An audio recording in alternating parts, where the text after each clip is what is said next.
2 years ago. And I've had a friend of mine that I used to do workshops with and uh, helped me with my podcast and with some audio stuff in my podcast. And Steve has just been a wonderful friend and supporter through this whole time.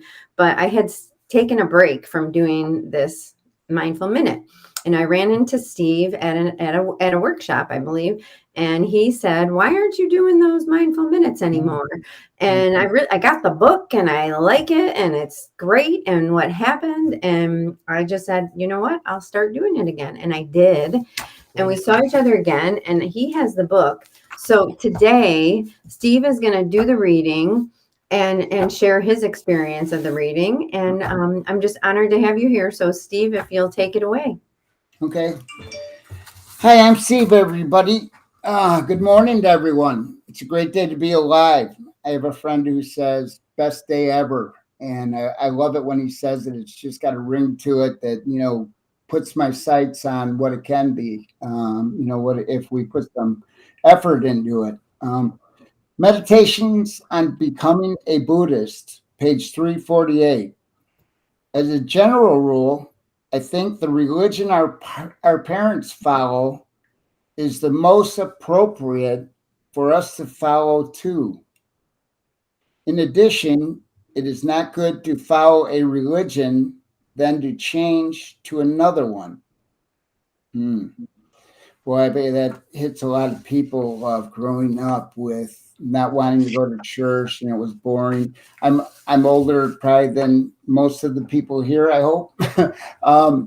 Anyways, I had that thing of it was like, it was scary. It was like I was out of place. It was like going into a conference room and not knowing anyone and not really knowing why you were there.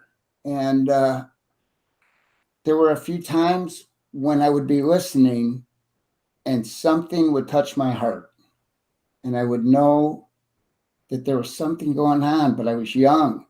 And actually, my parents, my older brother and sister are 6 and 5 years older than me, and the church was only a few blocks away. They would make me go by myself.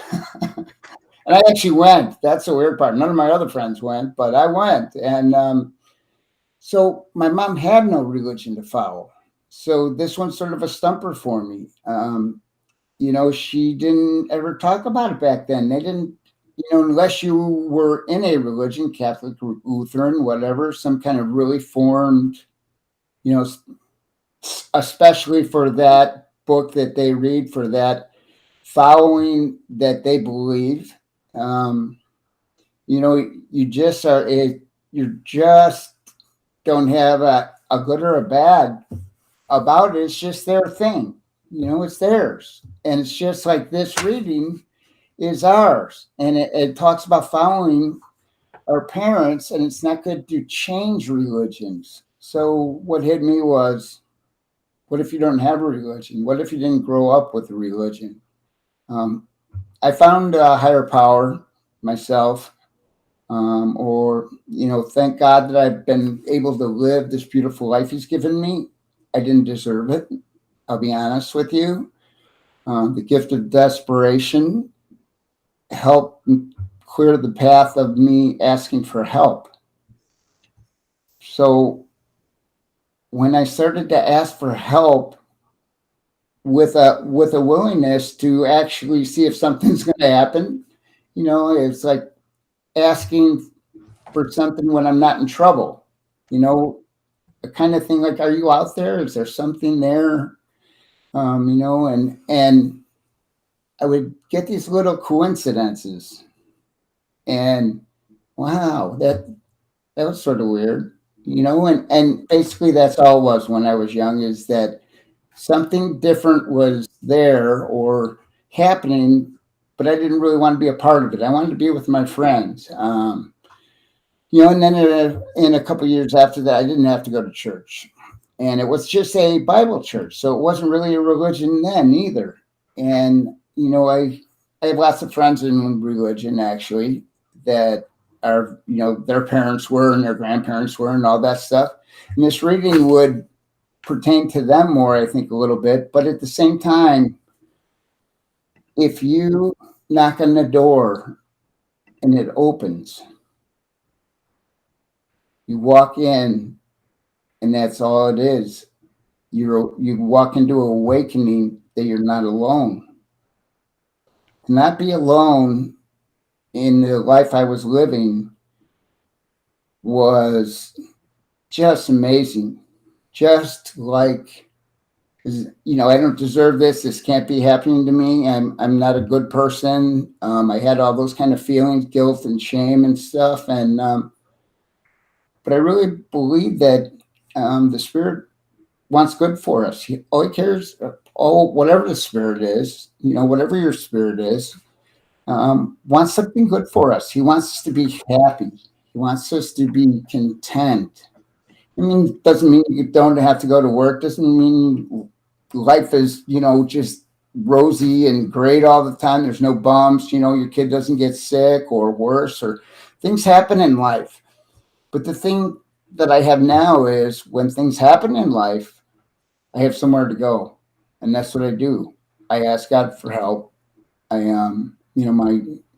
That's my spirit, and try to pay attention, because it's, a lot of times I would ask and I would not pay attention. It was like a wish list, and it was sort of funny. I didn't, sometimes like I believed it would happen, and then other times I felt things that weren't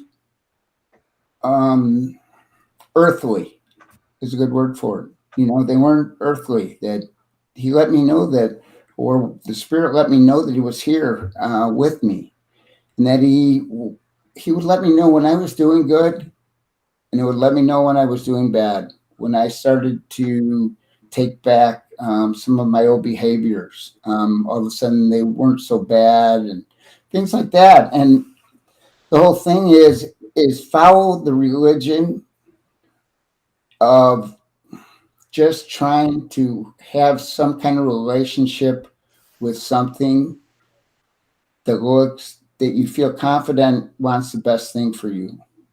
So I got. That was incredible. And I'm super, I did not go there. And what a gift. I like the last thing that you just said. Follow something that wants the best for you.